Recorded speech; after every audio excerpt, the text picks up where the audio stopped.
kissing kiss, for he who call my heart his bliss. If you don't want to encounter spoilers for The Secret History by Donna Tartt, as narrated by Richard Papin, then you'd better click away now. If you're fine with all that, then... In the 1980s, my twin brother Charles and I studied classics at Hampden College, Vermont. Thanks to our sole tutor, Julian Morrow, being so selective and socially discerning, we barely needed to mix with any of the dreadful, lowbrow Philistines who studied there, or indeed taught classes there. Julian was a paragon of high culture, and so was Henry, and Francis, and...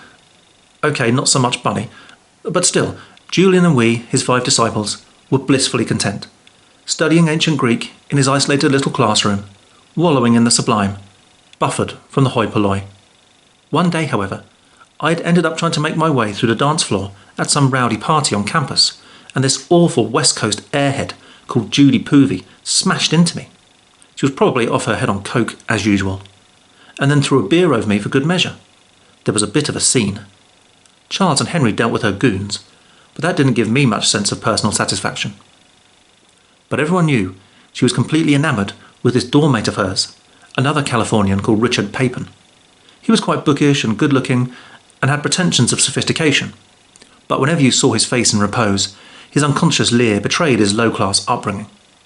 Henry's manner was always serene, Charles's countenance always angelic, and I'm told mine is too, even when I'm on the point of bleeding out from an arterial injury, rushing to intervene in a hastily improvised suicide attempt, or getting taken brutally 3 ways in a 6-hour drug-fuelled woodland gangbang.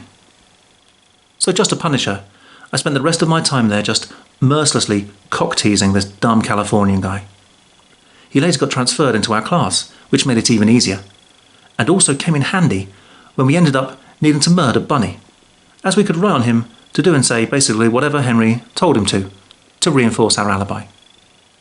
I suppose you could say things didn't really end up so well for any of us. I was devastated to lose Henry. Julian fled. Francis could never get the better of his nerves once things began to unravel. And once Charles started hitting the bottle hard, the old Jamie Lannister syndrome just got worse and worse.